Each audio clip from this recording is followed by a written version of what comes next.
All right, y'all. The subject for today's episode is 80 for Brady, an all star cast about football. Let's talk about it.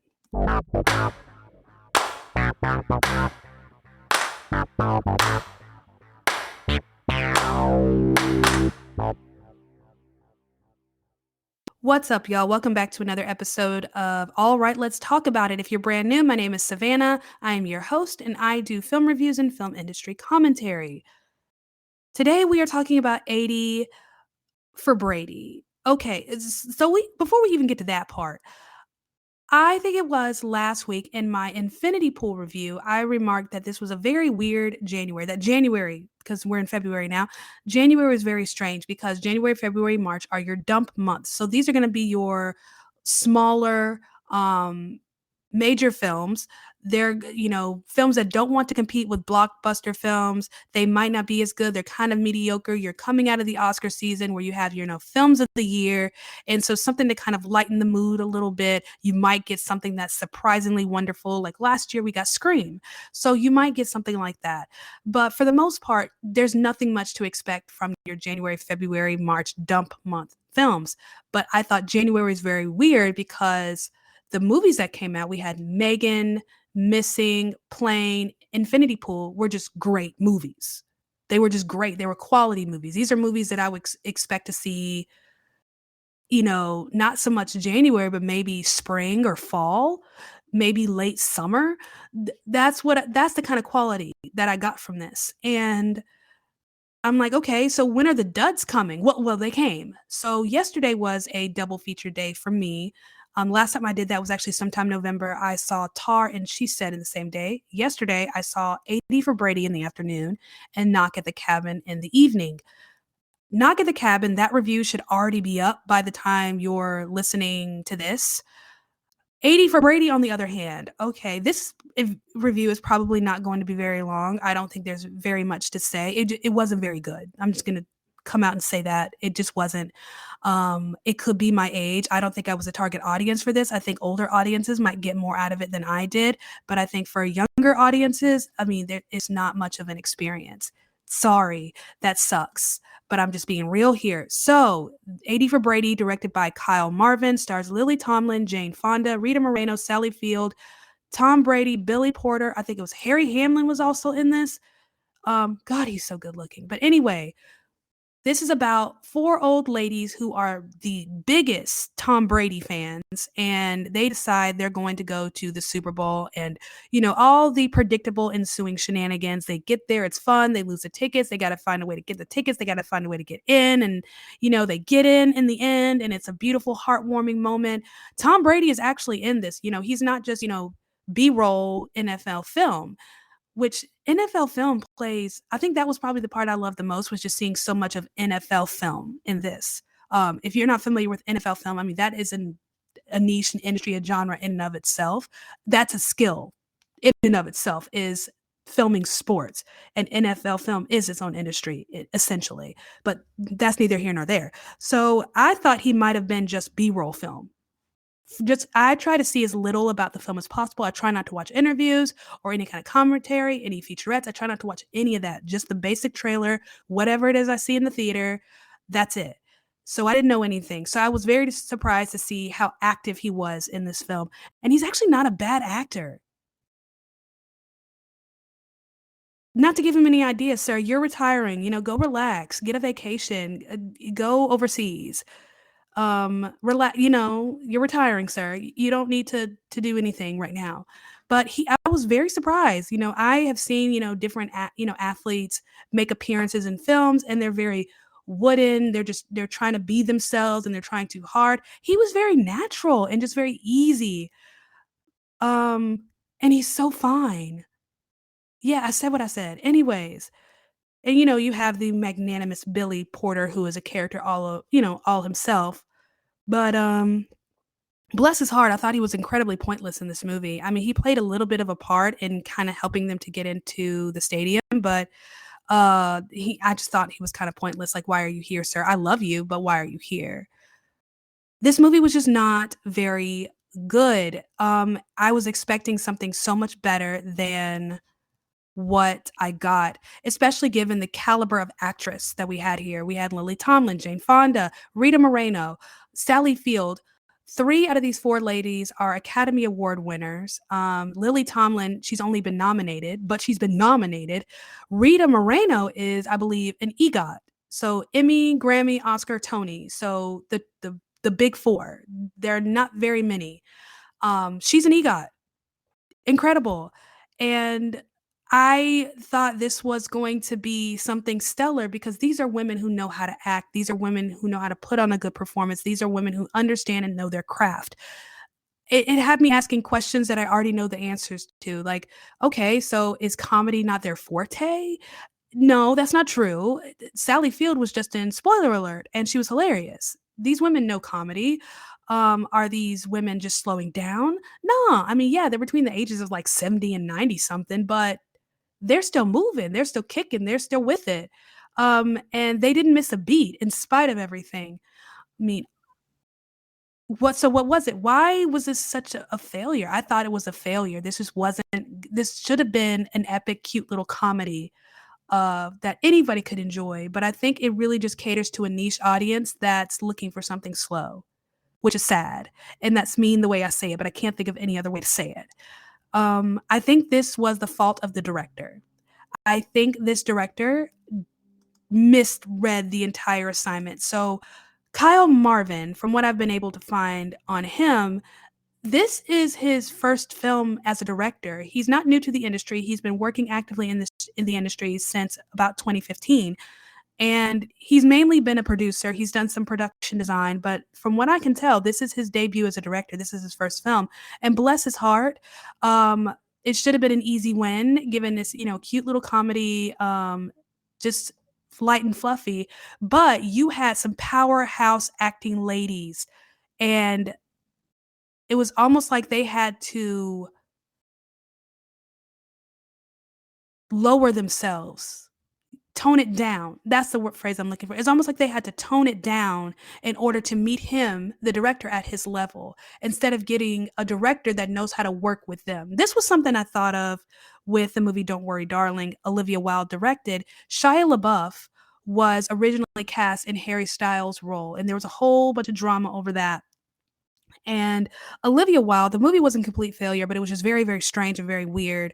And honestly, I thought there was a lot of potential with it. I felt like, if she just had some moment to go back and do some reshoots, re-editing, it would have been stellar, perfect. But Harry Styles was such a not important. He was very inconsequential in that role. And I wondered like what the difference would have been had Shia LaBeouf been in that role. Shia LaBeouf, who has been doing this since he was a child, Harry Styles, who's been doing music for a very long time. He's kind of new to film acting.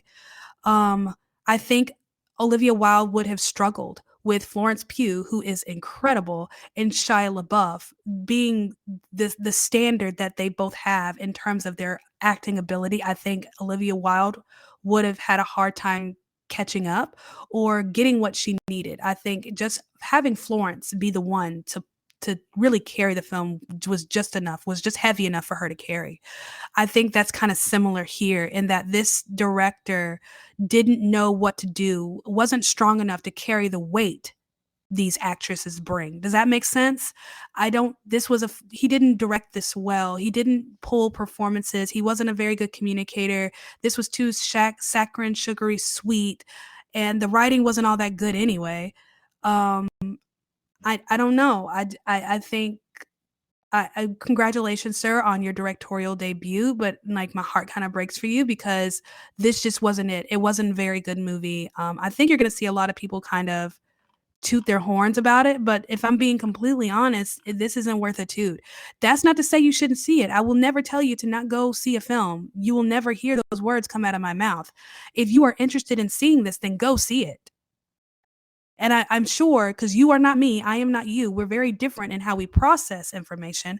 You might enjoy this more than I did. And also keep in mind that my background is a little bit different. So I look at films a little bit differently. So you are going to enjoy this in a way that I did not. So never ever interpret me saying this is not good as don't see it, unless we're talking about Velma. That was the exception. So if you want to see it, go see it. Get a ticket. I think you will have a good time. It's cute. It does have some funny moments, but it's just very flat, kind of dry. And these are some of the worst performances I've seen from these ladies. It like that's the best I can say is it was almost like they had to tone it down to match this director's level. I don't think he really knew what to do with them, and he didn't know how to manage the weight that they carry. I don't know how else to describe it, but yeah, it just wasn't that good. I'm sorry.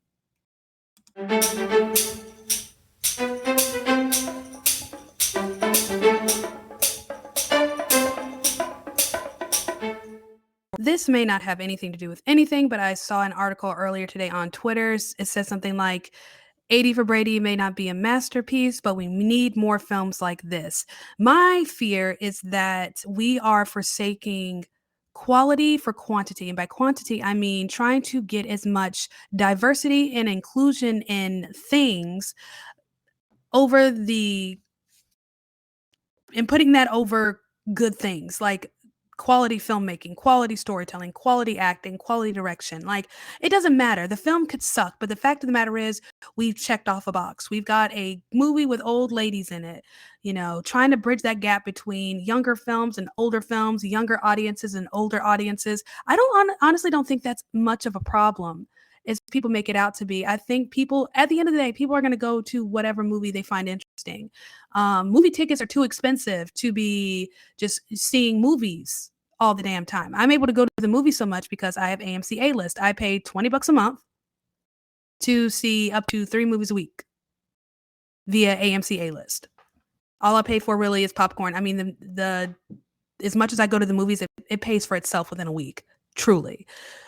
But, I'm a weirdo like that. I've decided this is what I want to do, therefore I pay for it. Not everybody's me. Not everybody has $30 to spend every week on movie tickets, popcorn, and drink.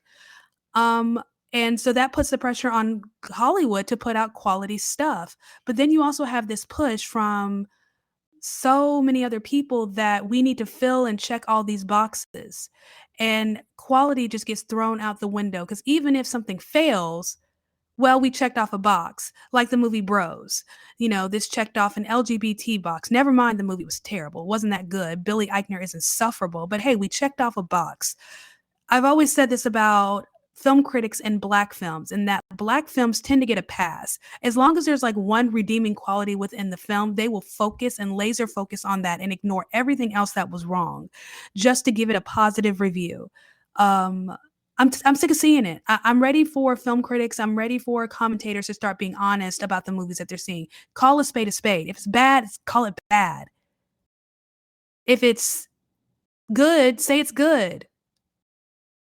There's seems to be this level of fear when it comes to commenting and reviewing film right now where people are just afraid to say things as they are. Not talking about those of us who are podcasting or on YouTube. We are accountable to no one but ourselves. We don't have big bosses, checking over our shoulder. We're not really all that concerned with cancel culture.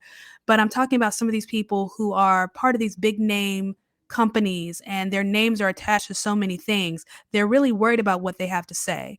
There's no way that this movie has a 65% rating on Rotten Tomatoes. It was not good. Are you kidding me? This thing, it was boring, it was flat, it was dry. It has some redeeming qualities. The fact that Tom Brady can act is the biggest shocker. Um, the cute little funny moments. I think out of the 4 ladies, Sally Field was the standout. She was the star. But she's excellent in everything she does, yet she was so underutilized at the same time. I just want to get back to a point where we can start looking at movies saying, hey, this is not very good. This is not very bad. Because when we start calling everything good, next thing you know, the standard is mediocre. We're not getting quality film anymore. And then the quality films that come out are getting beaten with hammers because they're not checking off boxes. But that's what the Academy is going to be doing next year is making sure that in order for your film to be recognized, you're checking off certain boxes. I don't like it. I'm not interested in telling people how to tell their stories. That will never be me. But yeah, that's just my rant with respect to 80 for Brady. I think people are going to give this movie a pass. Not when I say people, I mean professional people doing stuff like this, reviewing films. I think they're going to give this movie a pass because number one, they're women, and two, they're older. And there aren't a lot of movies out like this. You know, never mind, we didn't just have Julia Roberts and George Clooney, who are definitely in their older age, in Tickets to Paradise. That movie was so adorable. Never mind, you know, the entire world mourned Betty White, the last living Golden Girl last year. So it's not like older men and women don't have a place in the film industry. They definitely have a place, and they definitely have a role to play, and they're definitely valued and they're valuable.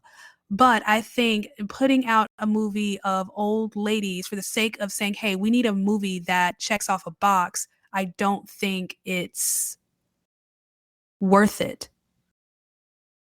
I think there's something insulting about it, but that's just my thoughts. That's just my opinion. Let me know what you think.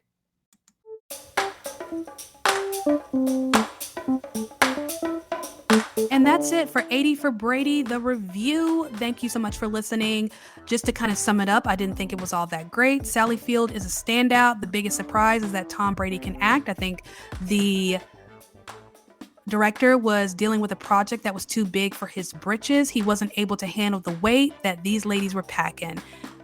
That's just my opinion. Let me know if you see it. Let me know what your thoughts are if you're going to see it. Again, I'm not telling you to not see the film. I'm never going to tell you that. Unless we're talking about Velma on HBO Max. Don't even bother. But if you do go see it, let me know what you thought. You probably might enjoy it more than I do. If you are older than me, I'm 35. So if you're, I'd say 20 to 30 years older than me, I think you might get more out of it than I did. You are more of the target audience than I am. The older women who were in the theater with me definitely enjoyed it more than I did. I will say for sure.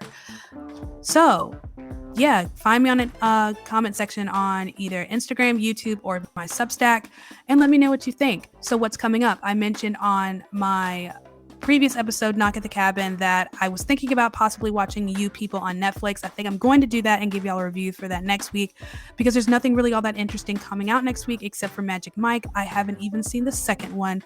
I'm just not interested. I'm just not. I can't even make myself pretend to go see it. I don't know. That sounds bad. But yeah, I'm just not, I don't know. I might change my mind. I might find a way to see the second one and then go see the third. You never know with me, especially I'm so used to doing something on a Thursday night. I'm used to going to the movies. But I am seeing Marlowe on February 14th. It's kind of an early preview or whatever, I don't care. But it's a modern take on the noir genre. I'm really excited to see how they do this, and it's not in black and white. If you're not familiar with the noir genre, one of my favorites would be Double Indemnity. So if you can find that on a streaming service, I highly recommend. I think Maltese Falcon also falls in the noir genre. I can't remember. Humphrey Bogart. A lot of his films fall in the noir genre, so definitely give him a look. But in the meantime, I hope you have a fabulous weekend. Follow me on TikTok. You will be getting Mardi Gras content this weekend. There's a parade tonight and I think tomorrow. But in the meantime, have an amazing weekend, and I will see you next week.